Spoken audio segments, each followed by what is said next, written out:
Military history is full of brilliant ideas rejected for reasons that decades later seem baffling. The story of the United States Army's best fighting knife that never was is one of these. It is a tale of innovation running headfirst into bureaucracy, tradition, and the harsh realities of war. At the center of it all was a blade that many experts believed could redefine close combat efficiency, yet it was ultimately denied to the troops who may have benefited from it most. The knife in question is often associated with the lineage of specialized fighting blades that emerged during World War II and the Vietnam War, sleek, deadly streamlined weapons designed specifically for hand-to-hand engagements. While multiple prototypes existed over the decades, the story commonly gravitates toward what many collectors and historians refer to as the best rejected knife, a blade inspired by the famed Fairbairn-Sykes commando dagger, but redesigned for American combat requirements. With improved ergonomics, stronger steel, and a superior tip geometry meant to prevent breakage, it was regarded by weapons evaluators and field testers as one of the most effective purpose-built fighting knives ever offered to the United States military. So why was it turned down? The Army didn't want a pure fighting knife. From World War II onward, the United States Army leaned toward multi-purpose utility knives rather than purely offensive blades. A dedicated fighting dagger, optimized for stabbing rather than everyday tasks, did not fit the Army's evolving doctrine. Soldiers in the field needed tools to cut rope, open crates, prepare rations, and survive in the wilderness. A thin-bladed commando-style knife was perfect for silent kills, but nearly useless for general tasks. The Army's philosophy was simple. If a knife can only do one thing, it's not worth issuing to millions of soldiers. Too dangerous for its own users. Ironically, one of the knife's strengths, its razor-sharp, symmetrical double-edged blade, was also seen as a liability. During evaluations, concerns were raised about how easy it was for soldiers to injure themselves during stressful close-quarters combat, especially under conditions of fatigue, cold, or poor visibility.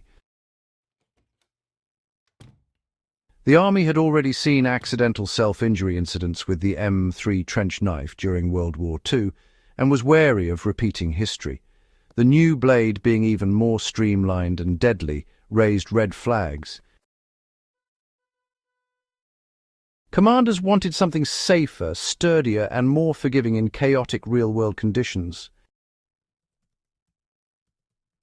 Military procurement is rarely about the best thing. It's about what can be produced fast, cheap, and in enormous quantities.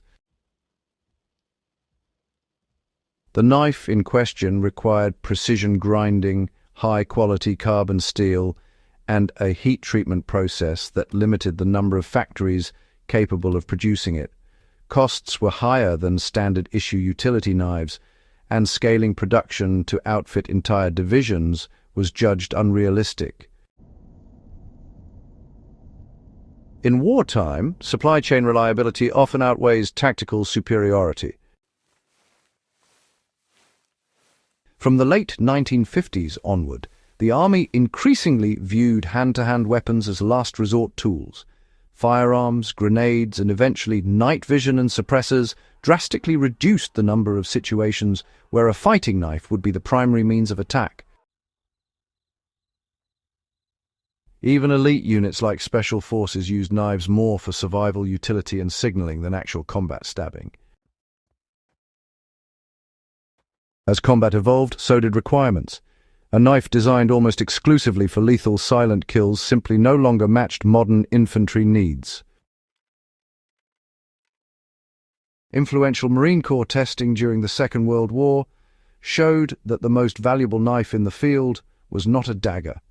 It was the Ka bar, a big, tough, do-everything blade that could dig, pry, chop, hammer, slice, or stab. Even though the Army eventually developed its own multi-purpose knives separate from the Marines, the Ka bar mindset spread across branches,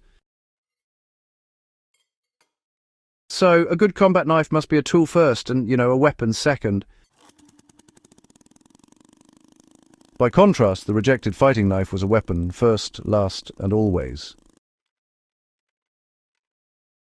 Military historians often point out that brilliant innovations die not because they're flawed, but because they just don't fit the system around them.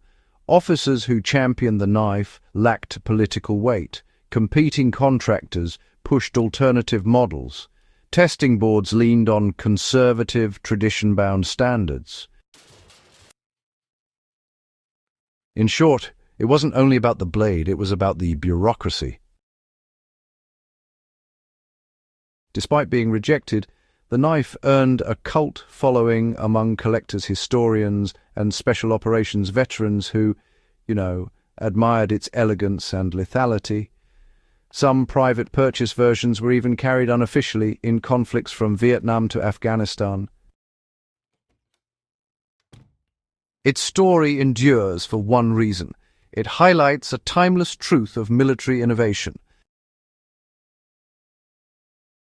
The best design doesn't always win. The design that fits the system does. The United States Army didn't reject the knife because it was ineffective. It rejected it because its strengths didn't match the Army's practical, logistical, and institutional priorities. A masterpiece blade, denied by a machine it was never built to serve. Strange.